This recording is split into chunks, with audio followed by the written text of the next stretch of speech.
Last weekend's MTN8 showdown between Orlando Pirates and Mamelodi Sundowns whet our appetites and left us wanting more.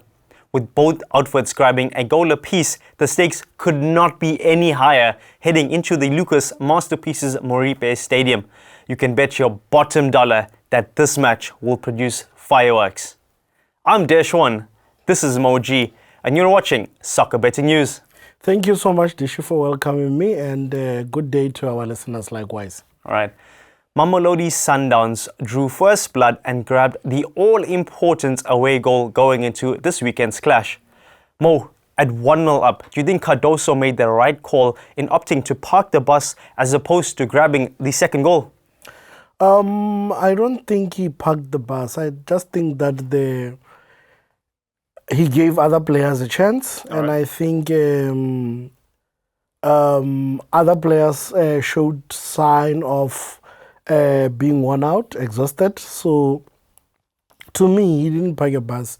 He didn't add an extra defender to the defense. He just pulled one midfielder and introduced Obas. That is not defending. That is just giving the team some balance because you're under pressure. Yeah, he also added Jaden Adams, and if you look at the likes of Shalolile, he was only introduced towards the latter stages of the game. Yes, I think there are reasons why Reyners play more minutes than any other striker in Mamelodi Sundowns now. It's because he's been delivering game in, game out. So Shalolile coming in at the last 9 minutes of the game.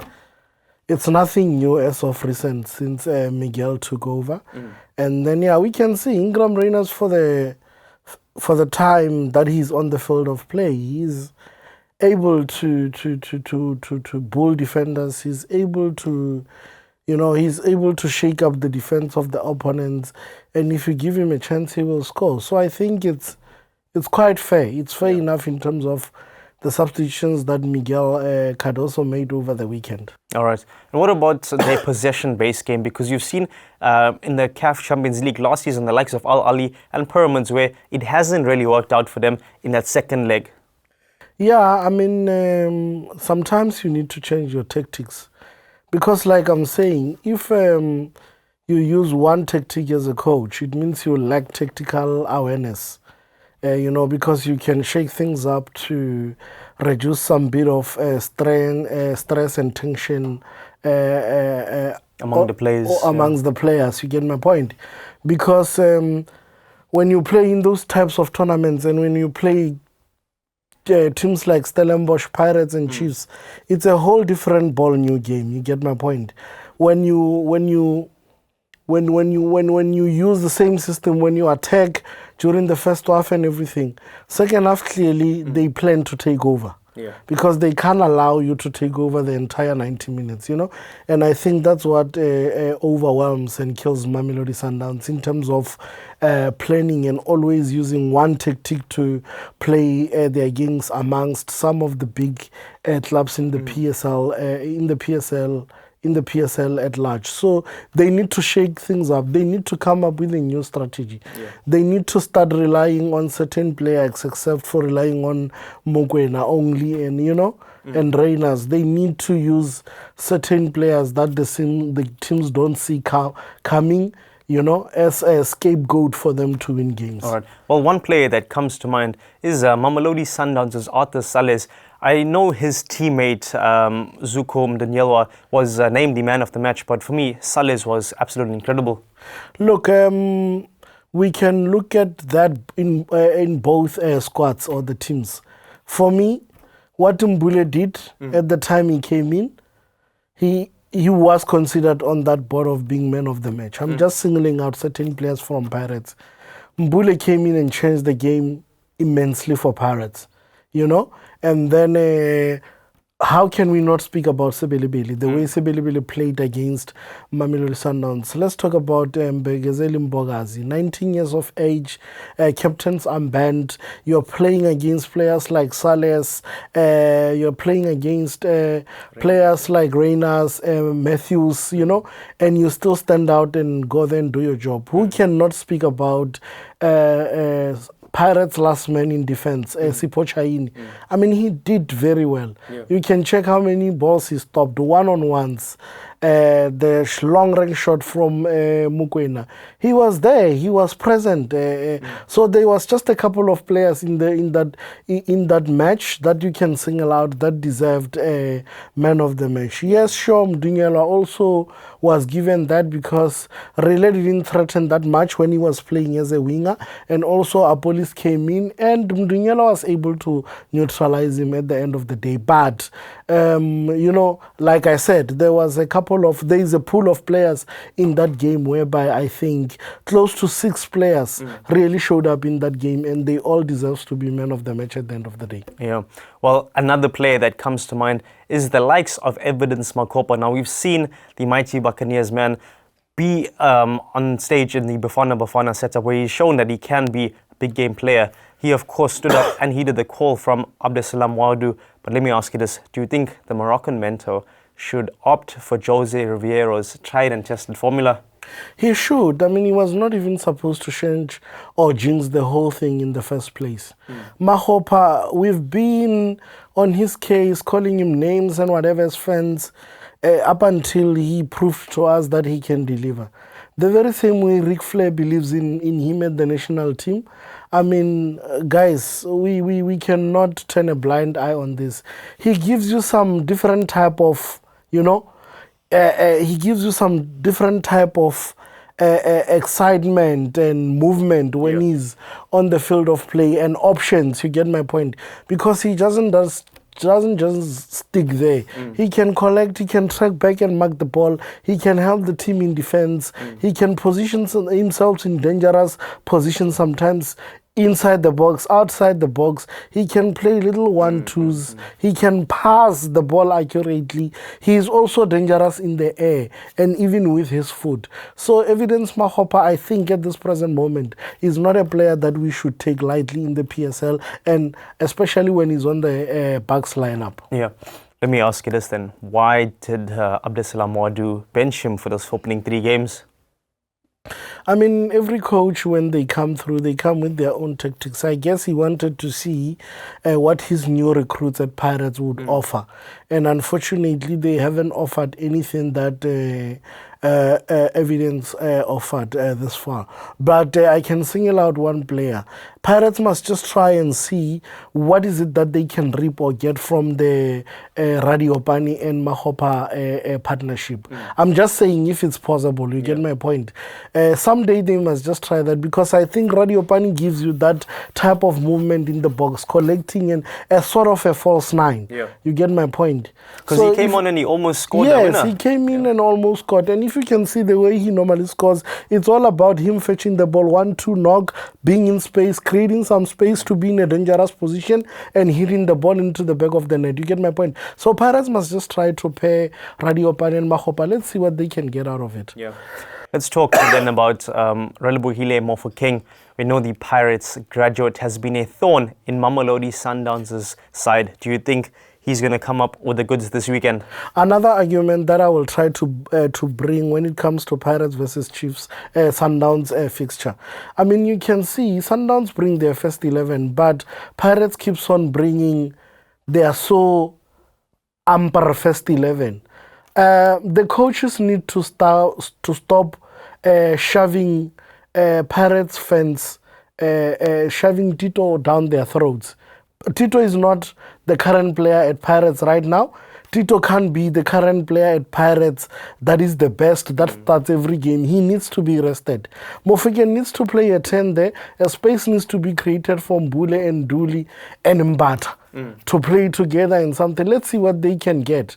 Because amongst all the players that played on Saturday, you can say the average player was Tito. I understand the confusion that the coach gets when it comes to Tito, because he's hot this game. Next game he's cold.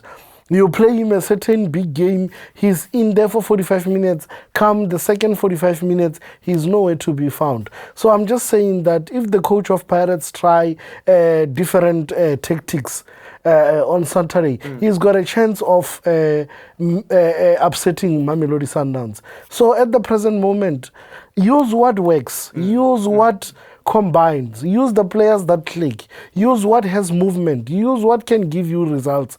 You get my point. He needs to move away from the fact that, oh, this player is a fan's favorite. This team can't play without X, Y, and Z. He needs the second team that played the last 20-25 minutes against Sundowns. That game played so well. Yeah. And also bringing Moremi as a sub. There was too much pressing going forward. That's why they ended getting that type of a goal, because we know Sundowns, for them, they don't have pacey defenders. I mean, Grant Kekana is quite slow.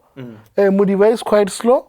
Mdingelo is a bit faster, but also a bit slow. If you can check. He can't really impact in the middle. Yes, you get my point. So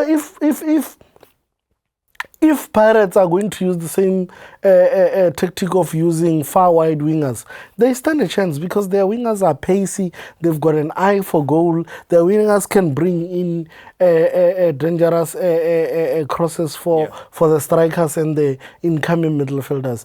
So they need to also think out of the box when it comes to their first 11 on Saturday, maybe to stand 1,000% chance of winning the game against Sundowns. Yeah, we know, of course, Abdesalam Wadu didn't have the best start to life with the Buccaneers.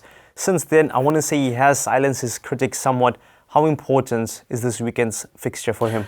This weekend's upcoming fixture is very important, because it's going to determine whether Pirates are the finalist or not the finalist of the MTN8. It's going to determine whether Pirates are going to be able to defend their current title of the MTN8 trophy or not. You get my point? Yeah. So he must take this game very serious. It's a do or die game for him. No excuses, not even whatever. He has to win today. Yeah. So that he can prepare for the weekend. He has to win against Stellenbosch, and so that he can prepare for the weekend. Over the weekend, he has to go gun blazing. He has to show Sundowns from the first minute of the game that he wants the game the same way they want to take the game away from him. Yeah. Now he wants it also as a coach. All right, Mo, we have to wrap things up. Our final question. Who's going to be the MTN8 finalists? Dash, before I can wrap up, I can say to you, in our first analysis, I did say that if Pirates don't do what they're supposed to do and fix themselves defensively, it's going to be a problem. We must not shy away from that. I'm still sticking to that. I saw it even on Saturday. Some things are just luck. Don't take away the missed opportunity by Tashreeq Matthews under the zeros. That is under the zeros. He was just here next to Chaine to finish off that ball. Where was the defense? Let's talk about the two set pieces aerial balls that Mukwena missed. Yep. 2 free headers right in the middle of the park. He took one, he got a goal. He converted. If he had taken the other two, that was going to be 3-0.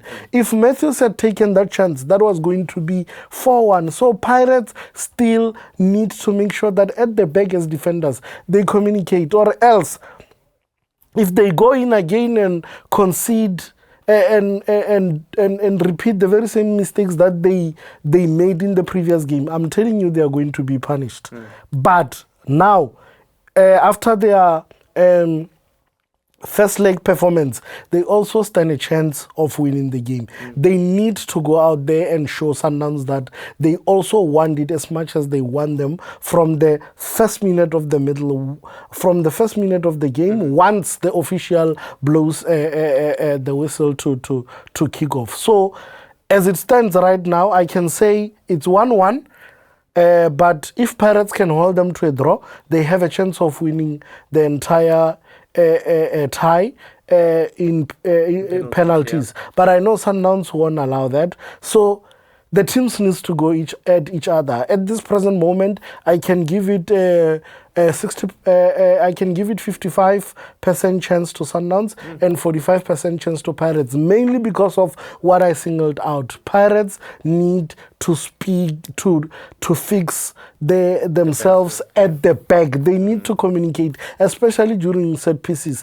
Up until Olisanda and Sesani comes back, Pirates will always have a problem with set pieces, and we must count and we must not shy away of how many important games they've lost because of set pieces. And I'm still saying, if Mokoena had taken those two chances, those clear-cut chances of headers, we would be speaking here while Sundowns is leading 3-1 in the first leg. So I'm giving Sundowns 55% chance to win the game and Pirates 45%, mainly because of that reason. All right.